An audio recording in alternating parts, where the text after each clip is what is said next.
Greetings everyone, my name is Dominic and today you're tuning in to the Comic Book Report, where we review comic books and graphic novels so you can get an idea of what to read. And in today's video, I'm going to be doing my first big comic book haul of 2024. My plan right now is to pivot a little bit from how I did haul videos last year. Instead of doing every month, I'm just going to do when I have another big batch of books, but I'm excited to say this is my first batch. I'm so excited to share what I've been picking up with you all here. Before we do though, I just want to shout out our channel sponsor, OrganicPriceBooks.com. If you're looking to pick up your own comic book collected editions, I highly encourage you to check out their website. You can find a link for it in this video's description, and if you see something you like, you can even use my code, TheComicBookReport, at checkout. You'll receive $2 off of your order. Please note if you do use my affiliate code or link to make a purchase, I will earn a small commission, but it's a fantastic way to support this channel. Thank you so much for considering. Now let's get started with today's comic book haul. First up for my haul video today, Nocterra Volume 3 No Breaks from Scott Snyder and Tony S. Daniel over at Image Comics. As you can probably see, this is a standard-size trade paperback collection that includes a handful of issues, maybe 5, 6, 7, something like that. This for me has been a long-anticipated pickup. It was released several months ago. I've had it on my wish list for a while now. Finally took the dive and picked it up. This is the end of the first major arc or season for this comic book series. As I understand it, both Scott Snyder and Tony S. Daniel are on hiatus with this title, but they hope to return to it sometime in the future. At the time of this recording, I am still making my way through this volume, but so far I am thoroughly enjoying it. I do plan to do a full review of this book once I complete it. I know I did review the first 2 volumes on this channel some time ago. This has been a really fun series. For those that don't know anything about it, essentially it's kind of a dystopian science fiction thriller. It basically is in a world that's in a constant darkness. Basically, the sun has set and never has returned. It's been over a decade, and in the darkness, things are starting to mutate and become monstrous, and humanity has survived in these small communities that are lit at all times, and there are these people called, I think, ferrymen, who basically travel through the darkness in these really, really lit up semi-trucks to basically carry cargo or people from place to place. It's a really fun series. It also has kind of this conspiracy, what happened to the world, how can they fix it, can they save the future, all of that's happening in this title, and it's really good. The characters are super grounded, it's a lot of fun, love the artwork from Tony S. Daniel. Scott Snyder is one of my favorite comic book writers, been a fan of him since I read his run on Batman with Greg Capullo. Anyway, this is a really fun series if you've never checked it out, especially if you're looking for something a little bit different outside of the big 2, Marvel and DC. Nocterra is definitely one I could highly recommend, and I cannot wait to finish this Volume 3. Next up, we have Aquaman Andromeda from Ram V and Christian Ward over at DC Comics' Black Label. As you can see, this is an oversized hardcover in that kind of art format where it's a nice block book. Really a great format to showcase this oversized artwork. I did do a full review on this on my channel not too long ago. A really spectacular read, I thought. It's a really good science fiction, sort of light cosmic horror psychological thriller series. A one-and-done, self-contained little mini-series here. I really enjoyed it. I thought the artwork from Christian Ward, who is an author I'm not overly familiar with, was absolutely breathtaking.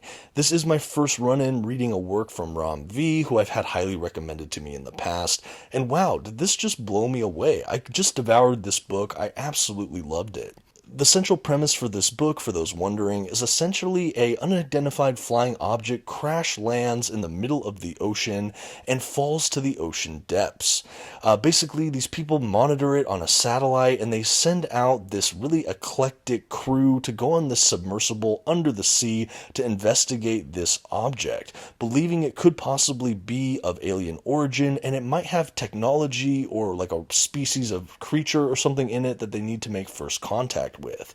The group that goes down is haunted by their own past, and as they get closer to this object, there starts to be strange occurrences that happen all throughout the ship. We also have Aquaman show up as his own kind of haunted version of a character, and honestly, his role in this book feels very secondary overall, and I think that that's a really, really strong place to put him for the sake of the storytelling. We also have some notable Aquaman characters like Black Manta show up throughout this book, and overall, this was just really well done. It absolutely left me wanting more, but it was really solid beginning, middle, and end, at least in my mind. Don't miss out on Aquaman Andromeda. And hey, if you're still watching this video and you've yet to subscribe to the channel, I just want to encourage you to do so. I'm always doing haul videos like this, comic book reviews, top 10 lists, and so on. Thank you for considering. Now let's keep this haul right on going. And now onto the omnibuses. To kick that off, we have the Thor Omnibus Volume 1 from Marvel Comics. Yes, this book is all the way back from the Silver Age with Stan Lee and Jack Kirby. A really incredible collection here. I've been making my way through it for the last month or so. I did get this as an early Valentine's Day gift from my wife. Thank you so much, honey. This is definitely a Silver Age collection I've always been curious about. I'm of course a fan of Stan Lee and the incredible Jack Kirby, and this was one I just missed. This wasn't really on my radar. I never really picked up a copy until now, and frankly, it's really fun to see this character's comic book origins, and overall, it's been a blast kind of flipping through it and reading some of these early issues. I think for me, the art of Jack Kirby just never really gets old, and in this title specifically, there's this really weird kind of energy or kind of kinetic depictions in a lot of the movements that I just really, really like. I also enjoy that Thor is really at its core a fantasy series, and so we have Jack Kirby just getting to go full on with a lot of these designs, and I really think that the whole book is better for it. I think it's a lot of fun here, like I said, and honestly, even right from the beginning, I think that this character is really compelling. It's also fun to juxtapose. I am still going through Jason Aaron's modern Thor run. Absolutely loving that as well. I've spoken about that on a few other videos, but to read that but also be reading some of this early Silver Age stuff, it's just really fun to compare and contrast. It's also interesting how much of his mythos is there from the beginning and what's changed over time. You know, after all this time, I think that I still think about Silver Age artwork when someone first brings up the word comic book art. Yes, there's been decades and decades and decades of history at this point for comic book artists, but for some reason, my brain still locks in on default with the Silver Age of comics. And I know I don't always showcase Silver Age books here, but I do try to dabble in them. I definitely picked up quite a bit the last couple months here, as you'll see throughout this haul. But right now, I wanted to start off with the Thor Omnibus. Again, thank you so much to my wife for getting me this for Valentine's Day. A super fun read so far. Next up, we have Iron Fist, Danny Rand, The Early Years Omnibus from Marvel Comics. This was a fairly recent release from Marvel, and honestly, it's a fascinating Bronze Age title. Since I was able to get this, I've been making my way through the first handful of issues, and it really starts with a bang. At its core, Iron Fist as a franchise is a kind of chosen one martial arts kung fu kind of story, and really it starts with a story of vengeance. After Danny Rand loses his parents and is raised in the mythical city of Kunlun, he returns to seek vengeance on the one that wronged him and destroyed his family, and by extension, his life. What's really fascinating, especially with these early issues, is that it uses the second person perspective or tense, where basically when it narrates, instead of it saying Iron Fist or I did this, it will say you went to this building, you struck at your enemy, things like that. And it lends this really fascinating kind of literary device to these early issues. It's definitely really striking. It almost makes you uncomfortable, and it draws you in as a reader. It puts you right in the center of the action, and I just think that that's a really fascinating device, especially for this Bronze Age title. This book is also worth noting that we have not only the Iron Fist issues, but we have issues of, I think it's the Deadly Hands of Kung Fu or something. It's a series that's in black and white that didn't really have to ascribe to the Comics Code Authority. So we get kind of a really interesting mixed bag of work throughout this omnibus. Like I said, I'm still making my way through. But this does depict kind of the origins of Danny Rand, Iron Fist, and we get a lot of great early adventures throughout this entire book. When I do complete it, I do plan to do a full review review on this title, so if you're interested in that in the future, don't forget to subscribe and hit that bell icon. But in the meantime, I'll just continue to make my way through this book. I'm really eager to read most of it. I'm happy to have gotten a copy because these early issues are absolutely incredible. If you've read Iron Fist, especially these early issues, you'll have to let me know what you think in the comments, and I'll try to let you know what I think as I make my way through. Next, I have another Iron Fist Omnibus, this one the Immortal Iron Fist and the Immortal Weapons Omnibus from Marvel Comics. So this is what really started my interest in this character. I didn't know a ton about him, but I remember there being a run by Ed Brubaker that was highly praised, or rather Ed Brubaker and Matt Fraction, I believe. At any rate, they reprinted this omnibus this last year, and they included more content in the form of that Immortal Weapons kind of series we have, and this omnibus is a blast. This is another one I'm actually currently still making my way through. I do plan as well to do a full review of this upon completion, but this one is a modern book, and frankly, it is amazing. At least at the beginning where I'm at, it has to do with a awesome kind of martial arts tournament, which is always a fun narrative in my mind. The action is really great, the characters are all gripping and interesting. They feel like they kind of expand the Iron Fist lore throughout this. I've always been a fan of Ed Brubaker, and to see him do a character like Iron Fist, it's just a real fun read. I know for me, this book is something that I really wanted last year, and I didn't quite make it in my budget. So coming into the new year, when I had money again, I thought this is one of the first books I want to pick up, and I did, and honestly, I don't regret it for a moment. Like I said, I've been making my way through, but from what I've read so far, I can tell this is going to be a real winner for me. I really like this book. And I think because I've been wanting to read it for over a decade, it's really satisfying to finally have a copy of this in the collection. I'd be curious what all of you think. If you've read The Immortal Iron Fist by Ed Brubaker and Matt Fraction, or you have a copy of this omnibus, I'd love your spoiler-free thoughts in the comments as well. I'm really excited to start talking to people about this book. Like I said, it's been long on my wish list, and to finally have it and be making my way through it, it's just a real reading goal for me as a comic book fan. And again, it's one of my highlights so far this year, one of my most eager books for last year, and I'm so happy I got a copy before it goes out of print. Definitely don't miss out on the Immortal Iron Fist and the Immortal Weapons Omnibus. Thanks for doing the reprint, Marvel. Next up, we have more Silver Age content. This is the Avengers Omnibus Volume 2 from Marvel, and wow, this is a fun one. Before I kind of go about this book specifically, I just want to say I did pick up the first Avengers Omnibus about a decade ago. It was actually one of my first omnibus collections I ever had the opportunity to collect, and I've been making my way through it in the years since. At the time of this recording, I'm actually almost done with that first omnibus, finally. It kept getting backburnered, but this past year they reprinted volumes 1 through 4, along with printing volume 5 in this series for the very first time. I knew when they did all these reprints, even though my spine wouldn't match with my volume 1, I was still really interested in trying to pick up some of these subsequent volumes. I will say I am a fan of the Silver Age. I do like the Avengers, but I wasn't really initially thinking about getting every single one. I knew volume 2, this volume here, has the creation of Vision, who is one of the kind of Marvel Avengers characters I think is the most fascinating. I never read his origin issues too, so I've always wanted to check that out. So I had a feeling volume 2 would be on the radar, and then after that, as many as I could get, great. They weren't my top tier choices, but if I could get them, awesome. And it finally happened. Thank you so much, Organic Price Books, for setting me up with some of these. Like I said, this is the volume 2, picking up right after volume 1. So we start with issue 31 of the series, and we go for another, 30 or 40 issues, give or take. It's really fun. This is still comfortably in the Silver Age, so we're talking like mid-60s, I would say.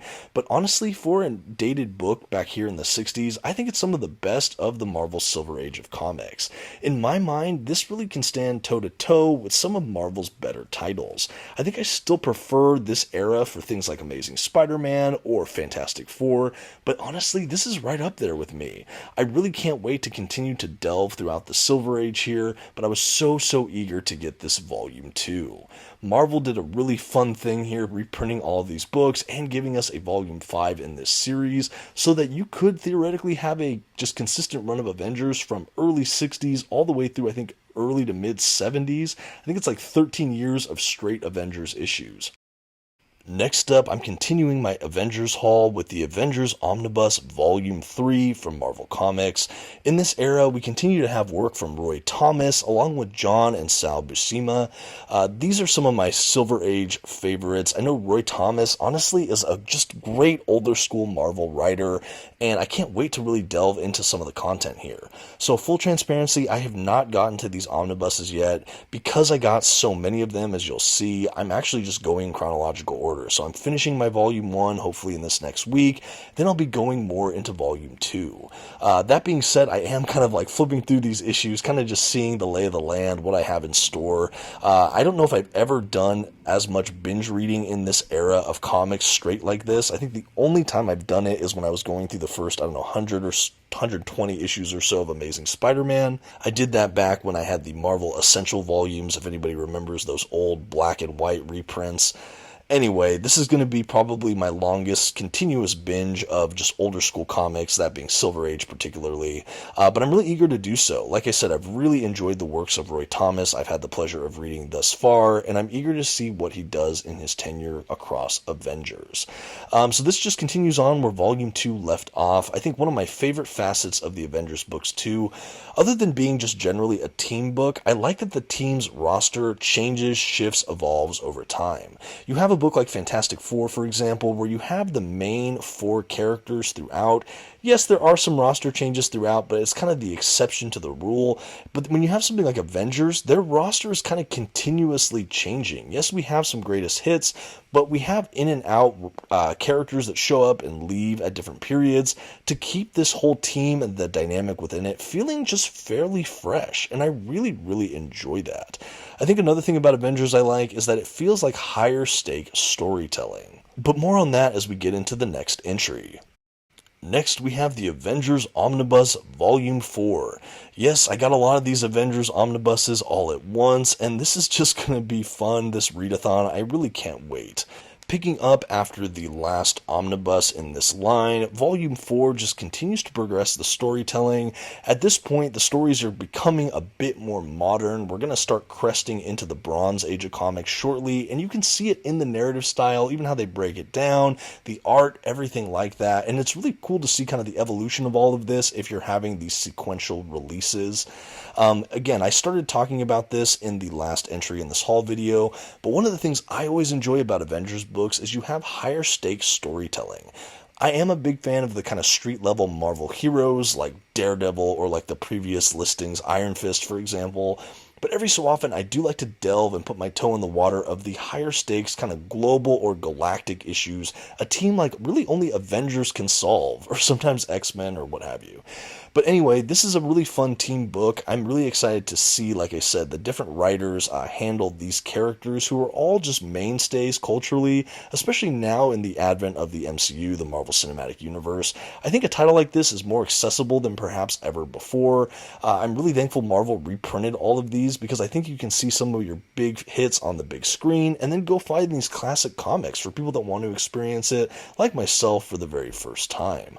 I am curious for anyone watching out there, are there any other big Silver and Bronze Age Marvel Comics fans out there? Anyone else who's picked up these Avengers books that have actually given them a read? I'd love to know what I'm getting in for before I get to some of these latter volumes. I know flipping through them, it seems like they have some of the stories I've been really eager to read. I know as well we're going to start to dabble in some of the fun kind of more cosmic spaces within the Marvel Universe throughout some of these Avengers books, and I think that is really exciting. I think reading Volume 1 right now, but actually looking through some of these later volumes, like I said, it's really incredible to see where this book goes in about a decade of storytelling. Okay, and now the last of my Avengers Omnibuses I picked up in 2024, we have Avengers Omnibus Volume 5 from Marvel Comics. At the time of this recording, this is the most recent of the Silver Bronze Age numbered volumes for that initial Avengers run. Really excited for this chapter. We have more work from Steve Englehart, who is also one of my favorite kind of older Marvel Comics writers. I really enjoyed a lot of the other stuff I've seen him write, and I don't think that this is going to be any exception, frankly. And honestly, looking through Volume 5, like I said in the previous entry, it's just wild to me how many Avengers issues we're going to have sequentially released after all of these volumes, thanks to Marvel. Love the artwork I see here. Love some of the characters we're getting in the roster. We have some returning favorites, and then we have some new ones. You know, like I know I've seen Mantis in here. I think I even saw Moondragon at one point, if I'm not mistaken. Again, these characters, I've experienced a lot of them in later comic books, or in the case of someone like Mantis or Moondragon, I'm a big fan of kind of older Silver Surfer stuff. I've collected some of the Epic collections, and so it's fun to see some crossover with some of those Marvel cosmic characters and how they interact with the Avengers and things like that. Okay, so this again is an era of Avengers I've never had the pleasure of reading, and I'm really eager to do so. By here, we're definitely comfortably into the 70s, so this is a whole nother decade of Avengers storytelling, and I really can't wait to check out this book. This was first released last year, again, very first time, hasn't gotten a reprint yet, but I'm really eager to actually read it. Anyway, I know I've been kind of padding this Avengers section out. I really wanted to showcase all the books I got, and just kind of speak generally about the older Avengers, just because I haven't actually made my way through some of these volumes yet, because I'm hoping to do them in order. So come with me for that readathon. I'll be releasing those reviews as I get to them in the coming weeks and months, so definitely stay tuned if you're interested in hearing more for any of these volumes, Avengers volume 1 through 5, honestly. Anyway, really excited for this. What a fun addition to the haul. Alright, and last but certainly not least for my first comic book haul video of 2024, Spider-Man The Clone Saga Omnibus Volume 1. Ah, yeah, clapping, yay! I'm aware this might be a hot take or a divisive opinion, but honestly, I've always been a fan of the Clone Saga. I used to have this and the Ben Reilly saga in those gigantic paperbacks back in the day that Marvel released. I think there were maybe 11 volumes in total. There was a period in my comic book collecting that I actually thought I was giving up the hobby, and I sold off most of my collected edition collection, only to now be back in with full force. Made a YouTube channel, of course. But anyway, I really missed having the Clone Saga, and I didn't want to pay out-of-print prices for these omnibus editions, even though I hoped one day to pick up these books. But now they're reprinting both of these Clone Saga volumes along with the Ben Reilly omnibuses at the time of this recording. They've already reprinted everything but the second Clone Saga, which comes out in March, and I've already had that on pre-order. With my budget, I'm going to try to get as many of these as I can while they're still in print, but I am so ecstatic. So as the title will suggest, this is the era where Peter Parker's clone, Ben Reilly, shows back up on the scene and really becomes a Spider-Man figure in his own right. Sometimes going by Scarlet Spider or Spider-Man. This is a really fascinating time. This is all kind of 90s comics storytelling. A lot of people, this is really a polarizing story arc for a lot of comic book fans. I know a lot of people that say this is what got them out of comic books. Some people just really enjoy it unapologetically, like myself. I think it's a really fun story. I do agree with some of the criticisms that it does go on a bit too long. It gets a bit bloated and convoluted, but I still think it's a ton of fun. I think the art throughout is really great and fascinating. I think the idea of a clone Spider-Man and the character of Ben Reilly in general, it's just one of my favorites within the Spider-Man universe, and honestly, I am elated that Marvel saw fit to reprint all of these. Like I said, hoping to pick up as many of these as I can while they're in print, but I guess time will tell. Okay, and that's going to do it for my Avengers haul, general haul video for early 2024. This was a really fun period for collecting for me, both trying to get some of the books I've been really eager to get the end of last year, like Iron Fist, or being surprised by some of the pickups I was able to get, like all of these Avengers reprints. There were so many fun books recently. I will say I did get a couple this year that I've already read and sold or returned, in the case of things like Devil's Reign, the Daredevil oversized hardcover volume 4 by Zdarsky. I went ahead and returned or sold that because I think I'm just going to do the omnibuses when they come out. I also read some of the Immortal X-Men, which I have since gotten rid of as well. But these are the books I've held on to that I haven't gotten rid of since the early 2024 period. Again, I'm not sure exactly when my next haul video is. It's going to be whenever I have another kind of selection of books like this. So stay tuned. Let me know if you still like the haul videos. Thank you so much for watching. Like always, I would love to hear comments. What have you picked up recently? What do you hope to get? What do you think of these selections? Let me know all of that in the comments. And thank you. Until next time, this has been the Comic Book Report. Please don't forget to leave your like, your comment, and maybe check out one of my other videos. Thanks, have a good one.